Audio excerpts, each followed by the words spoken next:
ورحمة الله وبركاته. وعليكم السلام ورحمة الله وبركاته. Adá ọpẹ́ fún Ọlọ́run. Alhamdulillah. Àlékún ìkẹ́ Ọlọ́run àti Ọlọ́run kó lọ bá Ànábì wa Muhammad. Sallallahu alayhi wa sallam.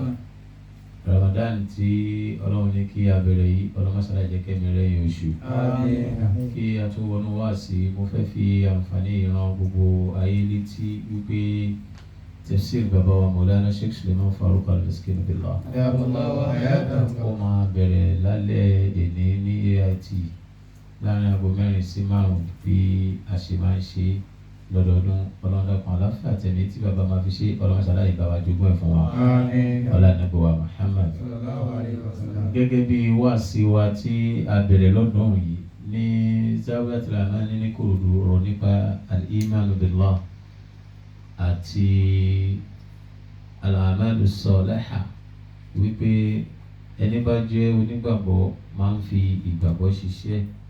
Ìwà nígbàgbọ́ nínú Ọlọ́run ká sì máa fi ìgbàgbọ́ yìí ṣiṣẹ́ yóò máa kó rọrùn báyé, yóò máa káàánú gbára wa láàrin ara wa.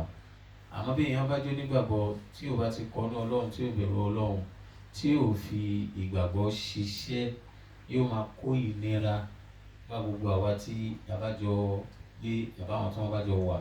Ló fà tá a fi ń sọ̀rọ̀ lórí pé ká nígbàgbọ́ nínú Ọlọ́run. Àmọ́ tí wọ́n máa yẹ̀wò lénìí, òun ni pé báwo gangan la ṣe nígbàgbọ́ nínú Ọlọ́run.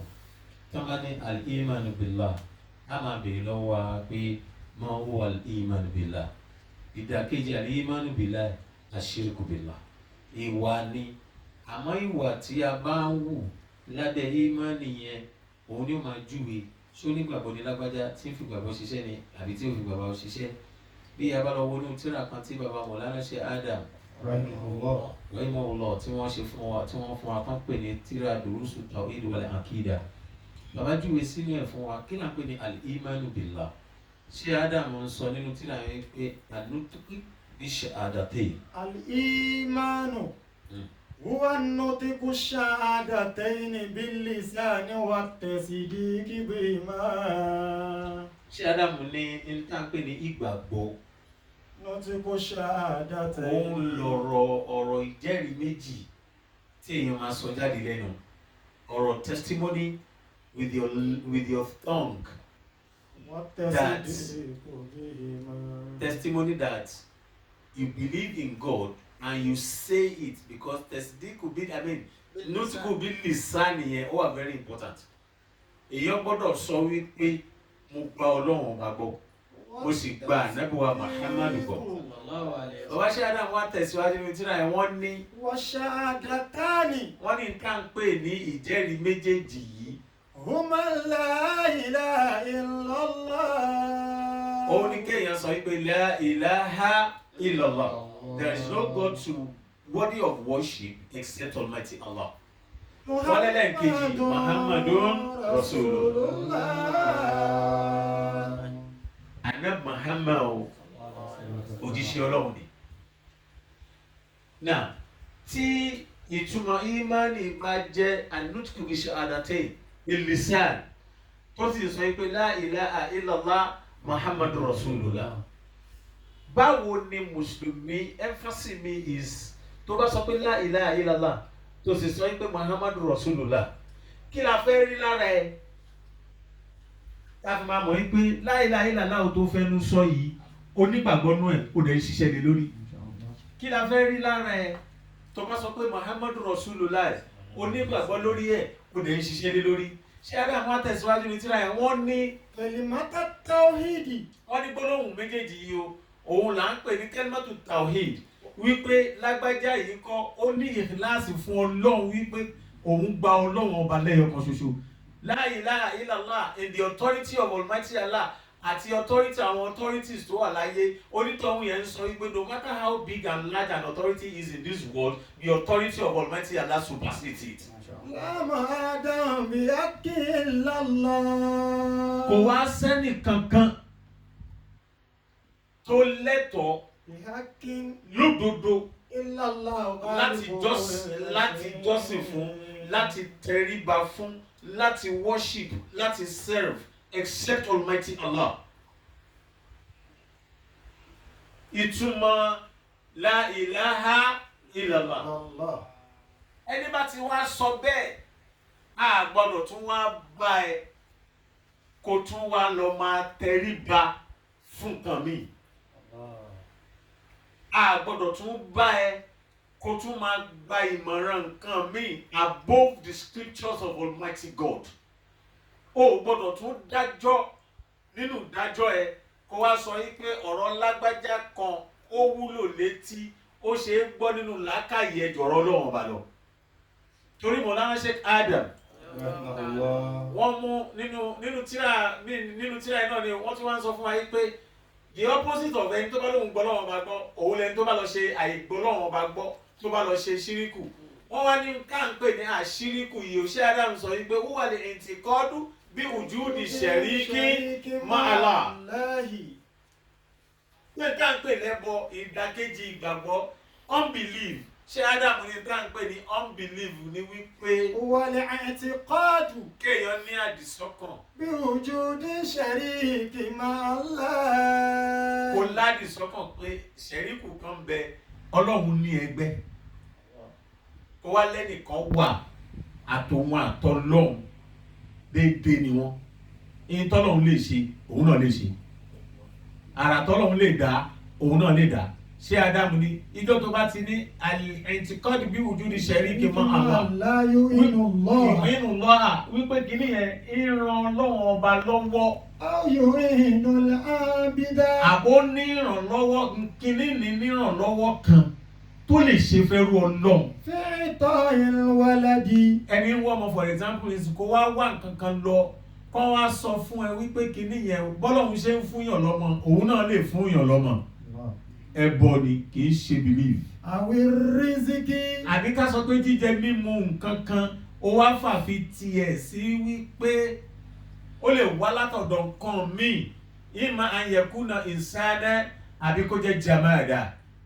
Bóyá kìíní ó fi ti sára nǹkan bọ́rọ̀ gidi bí òkúta, ó fi ti sára nǹkan gidi bí irin, ó fi ti sí nǹkan bí àpáta láì ṣe tọ́lọ́run àbí kó ti nígbàgbọ́ nú ọkàn ẹ wípé tó o bá tí ì rí lágbájá o lè jẹ o lè mu. Ẹni Ọlọ́run bá fi ṣe sábàbí pé kó máa rówó gbà lọ́wọ́ ẹ̀ Ọlọ́run kàn kẹ́ni Ọlọ́run ní rọ̀záàkù. Ọlọ́run kàn fi ṣe sábàbí wípé kí wọ́n máa gbà á lọ́wọ́ ẹ̀ èyí tó ń fún ẹ yẹn òun náà mọ̀ gbọ́dọ̀ Ọlọ́run ló ti wá. Àwílì hayati. Àbí ká sọ ipò lọ nígbàgbọ́ wípé nǹkan kan ń bẹ tọ́lọ́run bá ti sọ pé lágbájá àsìkò tó gbọ́dọ̀ kú àsìkò tó gbọ́dọ̀ jáde láyé káwá ní nǹkan kan ń bẹ tó lè dá onítọ̀hún dúró tí òfin ní kú. Bẹ́ẹ̀ bá rí nǹkan kan bóyá wọ́n fi abẹ́rẹ́ kan wọ́n gun lábẹ́rẹ́ kan wọ́n lo kinní kan fún tó bá tají tí ò jí ń gbà yẹn àsìkò kú rẹ̀ gangan tí ì dé wájú Ọlọ́run ni. Ní tó bá másìkò ẹ ti tó wípé àsìkò lágbájá ti tó tí ó jáde láyé kò sí nǹkan kan tí ó dá dúró mọ́ Ọlọ́run nìkan ló kù. So ìgbàgbọ́ yìí pé ká mọ Ọlọ́run ká wá ṣiṣẹ́ pẹ̀lú gbàgbọ́ náà. If you look carefully under this discussion wípé a nígbàgbọ́ pé Ọlọ́run lálágbára kò sọ́ba míì tó yẹ ká tẹríba fún kò sẹ́lòmíì tá a lè sìn. A máa wá béèrè àwọn béèrè kan lábẹ́ báwo la ṣe ń ṣe practical demonstration of believing in Almighty Allah. How do you practically demonstrate it? Kí la fẹ́ kó mọ̀ nípa Ọlọ́run àwọn ìròyìn Ọlọ́run ó kún náà Al-Qur'an àwọn orúkọ Ọlọ́run ó kún náà Al-Qur'an tọ́lọ́run fi ń júwe ara ẹ̀ fún wa wípé báyìí ni mo ṣe rí o báyìí ni mo ṣe rí. Àwọn iṣẹ́ ọwọ́ Ọlọ́run yẹn la fẹ́ kó gbàgbọ́ nítorí tíṣẹ́ yẹn bá wá dé tọ́lọ́run wá bẹ̀rẹ̀ sí ní lo attributes ẹ̀ kan nínú ìgbésí ayé ẹ̀ ò ní ti attributes ẹ̀ sọ́dọ̀ nǹkan míì ọ̀dọ̀ Ọlọ́run náà ló dá padà sí. Òun là ń pè ní al-imanu billah. In every step you take, in everything tó bá ṣe láyé o gbọ́dọ̀ rí nǹkan míì nínú ẹ̀ àfọlọ́hun. Al-Qur'ani ròyìn Ọlọ́run fún wa nínú àwọn àyè kan náà lọ́kàn tó wọ́n bá ti ń sọ wípé Law anzalna hadhal Qur'ana ala jabalin la ra'aytahu khashi'an mutasaddian min khashyatillah. ó ní wà tílíkà. Wa tilka al-amthalu nadribuha lin-nasi la'allahum yatafakkarun. Wallahu alladhi la Allah. عالم الغيب والشهادة Ó ní. هو الرحمن الرحيم Ó ní. هو الله الذي لا إله إلا هو الملك القدوس السلام المؤمن العزيز الجبار المتكبر Ó ní. سبحان الله عما يشركون والله الخالق البارئ المصور له الأسماء الحسنى يسبح له ما في السماوات والأرض وهو العزيز الحكيم. Al-Qur'an ní. والله الذي لا إله إلا هو. My brothers and sisters, this is belief. O gbọ́dọ̀ mọ̀ nínú ọkàn ẹ, o gbọ́dọ̀ máa sọ jáde lórí ahọ́n ẹ fún gbogbo ayé wípé لا إله إلا هو. kò ságbára kankan mọ́ níbi kankan lẹ́yìn Ọlọ́run. Kò sọ́gá kankan mọ́ níbi kankan, kò sáṣẹ kankan mọ́ tó gbọ́dọ̀ múṣẹ, kò sẹ́nì kankan tó gbọ́dọ̀ tẹríba fún kó kí kó sìn lẹ́yìn Ọlọ́run. له الأسماء الحسنى. Ọlọ́run fẹ́ máa ṣàlàyé àwọn attribute rẹ̀ wípé tí bá ti bẹ̀rẹ̀ sí ní ṣe kíní wọ̀nyí o má fi tì síbòmí o ọ̀dọ̀ mi ni kó dá padà sí. Lókè kó sọ yí pé له الأسماء الحسنى. Ọlọ́run orúkọ mi orúkọ dáadáa ni there is one clarification there. Gbogbo orúkọ Ọlọ́run pátápátá Asmaullahil Husna lọ́lọ́run bá pè àwọn orúkọ Ọlọ́run tó dùn kí lọ́lọ́run bá ń sọ. Ọlọ́run jẹ́ kó mọ̀ pé tí n bá ń lo orúkọ kan fún ẹ lénìí tó bá ń dùn mọ́ ẹ dáadáa ni mò ń ṣe. Ìjọ tí n bá lo orúkọ mi tó bá fẹ́ kó nira báyẹn lábẹ́ ìnira yẹn dáadáa náà ni mo ti ń ṣe fún ẹ. Mi ò ṣàbúrò o ló ṣe ní làwọlé Asmaul Husna ó wá tẹ̀síwájú ó ní. لا إله إلا هو عالم الغيب والشهادة. Ọlọ́run lóhùn Ọlọ́run Alimul Ghaibi wa Shahada. Àná òun mọ̀, èní òun mọ̀, ọ̀la òun mọ̀, ní tí ó ṣe ẹ́ lánàá mo mọ̀, ní tí ó ṣe ẹ́ lọ́wọ́ mo mọ̀, ní tí ó tún ṣe ẹ́ lọ́la mo mọ̀. Alimul Ghaibi wa Shahada. Gbogbo tí ń bẹ ní kọ̀kọ̀ pátápátá kò sí ètò pamọ́ fọlọ́run. Gbogbo tó wá hàn síta gbangba pátápátá kò sí ètò pamọ́ fọlọ́run. Ọlọ́run ni Alimul Ghaibi wa Shahada. Ó ní huwa Rahmanur Rahim. Ọlọ́run ni Rahman, òun lòun sustain ayé. Òun lòun pín ìkẹ́ káàkiri gbogbo ayé. The sustenance of the world, including your own personal sustenance, lies in the hand of Almighty Allah. So whatever it is you are able to get, òṣìṣẹ́ orówó kan ni, òjogún owó kan ni, orẹ́ni fún ẹni, ìbá jẹ́ bit by bit, ìbá jẹ́ tó ti rí torí lódindi, Ọlọ́run ní huwa Rahmanu Ar-Rahim. Ó lóhun Ọlọ́run bá lòun ṣe bẹ́ẹ̀. Òun lòun ṣe ìkẹ́. Tó bá dẹ̀ lọ́wọ́, tó bá rí, there are so many methods. Tọ́lọ́run ti fi já mọ̀ yí pé òun lọ́ba tó ń ṣèkẹ́ nínú Suratul Waqi'ah. Ọlọ́run bẹ̀rẹ̀ sí ní béèrè àwọn ìbéèrè kankan. Afara'aytum al-ma'a ṣe rí ẹrú mi tẹ́ mu abẹ́ ẹrú mi tẹ́ mu ni omi yẹn ibo lẹ́rù ló ti ń wá. Ó lè ní Ọlọ́run èmi Ọlọ́run òun ni mò ń sọ kalẹ̀ fún yín láti inú sánmà. Ó wá sọ ó tó lálàyé bẹ́ẹ̀ kó bá lè mọ̀ yí pé huwa Rahmanu Ar-Rahim. Ó tún sọ nìkan afara'aytum an-nara allati ṣe rí iná tẹ̀ ń dá àbí iná tẹ̀ ń dá. Ọlọ́run jẹ́ ká mọ̀ wípé gbogbo ohun tí ń ṣẹlẹ̀ láyé bẹ̀rẹ̀ láti inú oòrùn, òṣùpá, atẹ́gùn, omi, iyẹ̀pẹ̀, gbogbo ìran kìíní nì bó ti pọ̀ tó nítorí àwọn èèyàn lọ́wọ́ Ọlọ́run bá fi dá láti lè máa jẹ́wọ́ wípé huwa Rahmanu Ar-Rahim. أفرأيتم ما تحرثون أأنتم تزرعونه أم نحن الزارعون. Àtàdébí aṣọ tẹ́ ń wọ̀. Ọlọ́run ìjẹ́ o mọ̀ wípé èmi Ọlọ́run ọba fúnra mi òun ni mo ṣe fún yín bẹ́ẹ̀. ó ní. أفرأيتم الماء الذي تشربون. ọlọ́run omi tẹ́ ń mu ṣé ǹjẹ́ ẹ jẹ́ mọ̀ wípé Allahu Akbar. Allahu Akbar. kò sínú packaging tí wọ́n lè fún omi, wọ́n rọ́ sínú nylon ni, wọ́n rọ́ sínú ike ni, wọ́n fi ṣe drip ni, gbogbo ìran nǹkan tó ń pè lómi kò sómi kankan láyé tí ẹ̀dá ọlọ́run ọba dá. ọlọ́run ló dá omi. ìmọ̀ ó ń yọ láti ilẹ̀ ni àbò ń sọ láti sọ́mọ̀ ni, ẹ wá lọ gbé irin sí, ẹ fi páìpù sí, ó di táàpù sáárín ni. omi o, omi o. àwọn material nǹkan míì ń bẹ tí ẹ̀dá máa ń mú material tó máa fi ń ṣe, lápèjúwe aṣọ wíwọ̀ wọ́n máa mú wool wọ́n á fi ṣe, so èèyàn lè claim wípé directly or indirectly òun lòun ṣe aṣọ, bọ̀tọ́ Ọlọ́run ló fóun ní material tóun fi ṣe. àmọ́ omi ò ní material àbomi tọ́lọ́run bá dá.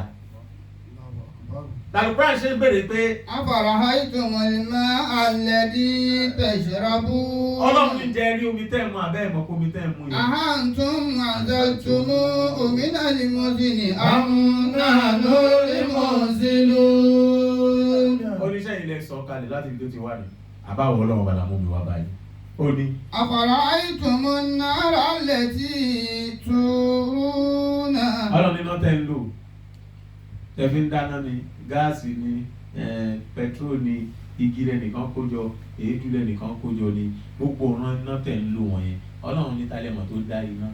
أأنتم أنشأتم شجرتها أم نحن المنشئون. ṣèbí igi táwa kólẹ̀ lẹ́yìn sọ ní pẹtrol, tèmi ò bá dági kí lẹ́yìn fẹ́ fi ṣe, kí mo fẹ́ ló ń bẹ̀ ní pé wà Rahmanu Ar-Rahim. nínú ta fẹ́kẹ̀dá gbàgbọ́ láyé òun nìyẹn pé Ọlọ́run ọba ló ń sustain ayé. ìjọ tó bá ti wá ní the sustainability kan nínú ayé, Ọlọ́run ní kò rawọ́ sí.